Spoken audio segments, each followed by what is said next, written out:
Well, Beth Lynch is a medium and an intuitive consultant. She's an author who really understands the spiritual side of life. Beth, welcome.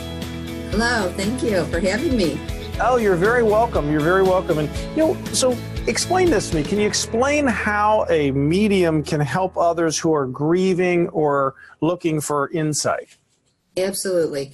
I always take the word medium and explain it as we are mediators between what is spirit, what is physical, or the higher frequency to the lower frequency of the material world. And in that mediation, we are sensitive to the thoughts and the feelings of those crossed, and even of the spirit of those who we sit with to help. So when we bring in those messages, it definitely brings comfort. It makes a connection to eternal life, which I think in some way everyone's searching for that understanding of the afterlife. And I think they show us how natural it is. Now, what would you say to people who have fear when it comes to hearing about mediums or working with mediums? I always say most people who reach to a medium are reaching out to us because they have sadness, they have grief, they have things they're dealing with that they need a higher understanding or a more spiritually guided way into it to help them through. And that stirs emotions, and our emotions of lower frequency, which would be sadness, fear, anger, grief, confusion, rest in that nice subconscious. And that subconscious, when you set out to have higher wisdom and guidance, when you pray, when you meditate, when you take that walk in nature just to connect, that moves, and that moves up, and that means you have to feel it. When we feel it, it can be a little uncomfortable. And as humans, we don't like that, do we? We don't like to feel uncomfortable. But the movement of that helps us clear the way so our own intuitive nature can lead the way for us and get us through all these things. Now, did you know all your life that you were a medium, or was there a point in time where you realized you were? I knew I was something. I didn't always know what it was. I was always, even as a child, highly sensitive to emotions, told I was over emotional, but I could feel things. So if someone was sad or angry next to me, that could almost feel electrocuting to me. Now, I, of course, didn't understand what I call the spiritual science of energy back in most of my life. But when I became aware of it, it all started to make a lot more sense. So I was always told I was a little oversensitive, over-emotional, but that was just because I was highly sensitive to the emotions around me. But beautiful or the most saddest. So how does someone know if they're a medium? Well, as I say, and I've had some mediums say they didn't like that I said this, we all have a little medium in us, right? Because we all are all mediators between what we think and perceive in life and how we respond emotionally.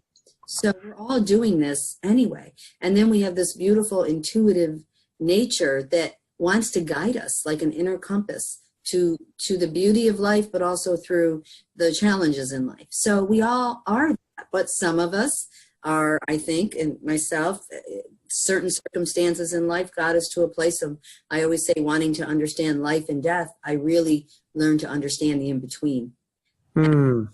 So now, in your view, how does a spiritual understanding impact our emotional and mental health, our ability to understand that? Good question. The spirit, and you have to take it into the science. And I always say the quote from Nikola Tesla, the day I came across that, I don't know how long ago, a long time ago, it just shook me inside. It made me emotional. And that quote is, if you want to understand the secrets of the universe, think in terms of energy, vibration, and frequency. So if we take that formula into anything, the most science to the spirit is the highest frequency possible that we are. It doesn't matter what your religion is. It's spirit. And there is a difference. And, that's a whole nother interview, right? It's a good one. But so that understanding of that helps us in our life on so many levels. Our spirit is our creative energy. Our spirit has our coping skills to make us more happy, healthier, and abundant human beings. Now, I think you believe this, but I want to ask you why, and how does somebody's spirituality help them get past addiction? Well, because your spirit being the highest frequency possible that you can express in as a human being. or addiction is a frequency. So in order to get out of or heal addiction, you have to come out of the frequency of addiction. How else do we raise our vibration? Through meditation, through creative expression, through just self-love, you know? And those are ways, a few ways that we have to be accessing or doing something every day in order for that vibration to raise, to get someone out of the frequency. I think it's the missing link in most of the therapy that we're doing. They're afraid of the word spiritual. It's energy. Yeah. Yeah. Well, and if you think about just your book, Soul Rising, the spiritual science of living. Now, what do you mean by spiritual and science? Well, you know, when I was writing that book, to me, it's a copulation of over 20 years of actually sitting with people and helping them understand. And I had to get to my space first before I could even think of that. And what I was raised simply Catholic, but not strictly. But I always felt Buddhist, so I was always like in conflict. And oh God, it caused a lot of confusion in the younger days. And when I woke up to this, inner place, and it really all started to make sense. And then I came across that quote, and I started to see, it started to make sense to me that it is science. It's vibration. It's energy. It's, energy 101, as I call it. So when we look at the spiritual understanding and the science of it, it makes sense as humans. And it can help us, whether we want to just express creatively or, get through the grief of a loved one. And there's a whole lot of stuff in between. I know, Beth, you work with people one-on-one and often help them connect and communicate with their loved ones who've crossed over. How does that help people? Well, it will help with the grief, because in the moment of a session, you are in such a sacred space. And the thing is, it's such a natural space. And in the science of it, you're in a higher frequency space. In that space, there's an alignment that takes place that nobody can really give you. I think we create a sacred space for people to sit there, and then as their loved ones bring in like the silliest things sometimes. I always say the spirit world is quite humorous. They often say we're a little too serious, with all due respect to why we're sitting with a medium or searching these things out. But humor heals because humor raises frequency. Well, Beth, one thing I know, a lot of people who are very spiritual who talk about meditation as something that's really important to them. In your view, what is the role of meditation in everyday life?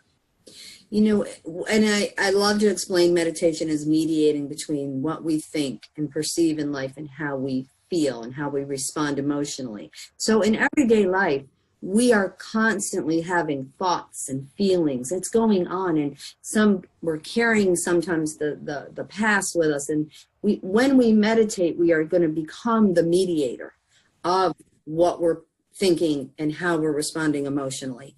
I mean, really, I look at it like, what else is going on? We're thinking and feeling beings. We create from that.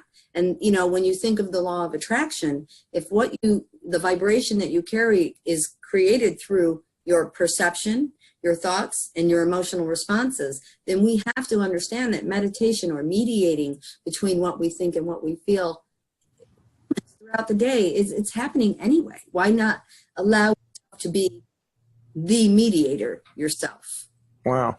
Well, I know you're an intuitive. This is something you really know how to tap into your intuition.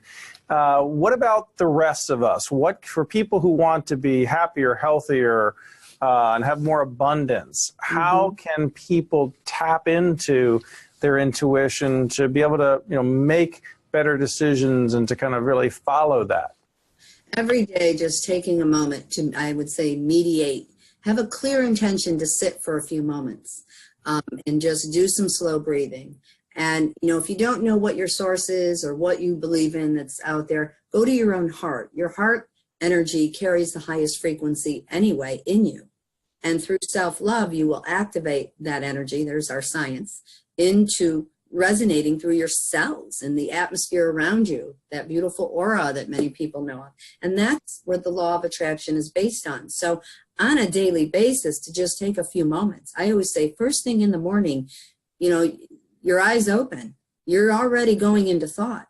Take a breath, close your eyes again, and just say something positive that you want to instill. I want to be happier, healthier, wealthier, you know, and some people like to bring it in a little more spiritually in a different, you know, your lingo has to be comfortable. It has to be natural for you. Your lingo, that inner dialogue that you have, that's important. And then when you go to bed, I mean, doesn't everybody lay there with their head on the pillow thinking about everything else but going to sleep? So no, don't tell me you don't got time to meditate. Everybody to sleep. And if you're not sleeping, you really need to be meditating because it calms the nervous system down. I like that phrase, lingo. That's great. You know, that's so if you think, I know one of the things you also talk about is subconscious sabotage. And so that people sabotage themselves on a subconscious level, and there may be a pattern to that. So how can they break the pattern? You know, subconscious sabotage, I always like to give, you know, a shout out, a big thank you to Dr. Wayne Dyer, because in one of his books I read about the subconscious is 85% of our law of attraction. So when we look at that and we think that 85% of what we're not even consciously thinking is actually running the show energetically around us, that energy field, and running the conditions of our life. So when you meditate, you actually are raising the vibration of your own energy field, energy system, inner being, and in that raising of frequency, the lower frequencies, they're going up. So you're actually giving yourself that opportunity to do a natural healing. That's what healing is, the raising of vibration to be in a higher frequency or a more sacred space. I'm always going to go spiritual science because that freed me to understand it even more. You know, there's a word for what this is, you know, and that's the word that I feel I resonate to. Yeah, and so let's talk about, like, how does spirituality help students?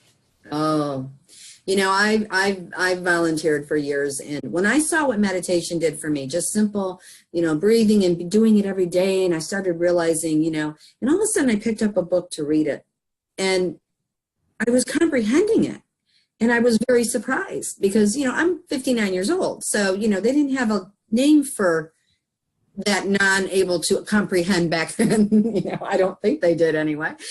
And so I was very in awe. And the only thing different I'd been doing for a good month or so was a consistent few minutes sitting with my heart, my divinity, whatever you want to call it, nature. And that moved me so much, Steve, because I realized that meditation I had been doing consistently, that little commitment I made to myself, was helping me understand things. And when I read, and in school, I struggled with that. I was a straight D student, right out of. I'm not so proud of that, but I'm not embarrassed of it either because the D is for divinity, right? Yes, it is. I love the divinity, highest frequency possible one can be in as a human being is your divine energy. So. Well, one of the I know that. So you speak and write and teach people a lot about intuition, meditation, creativity. So how are these things, how can they really help people on the everyday, day after day life? I say, what are people searching for?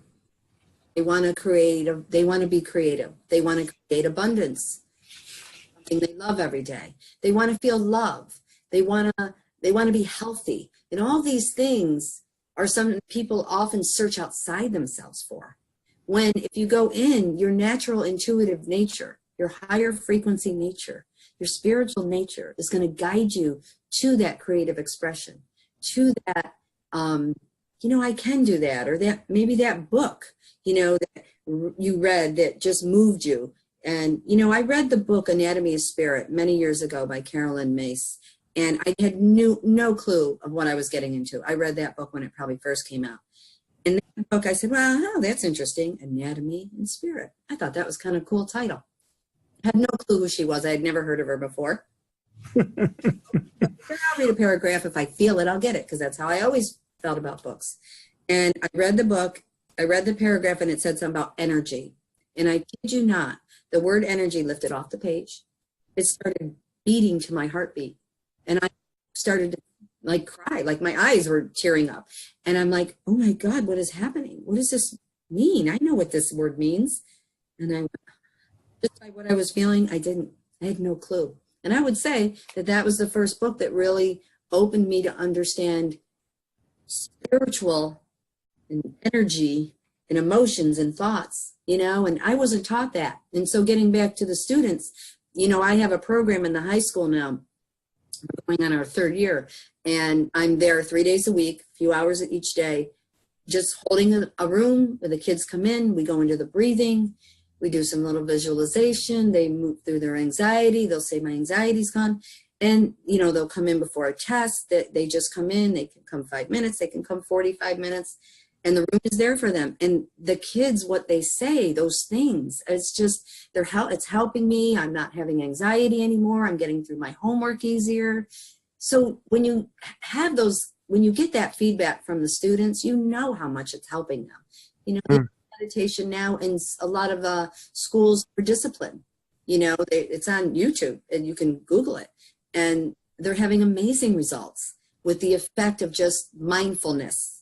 It's usually the word used.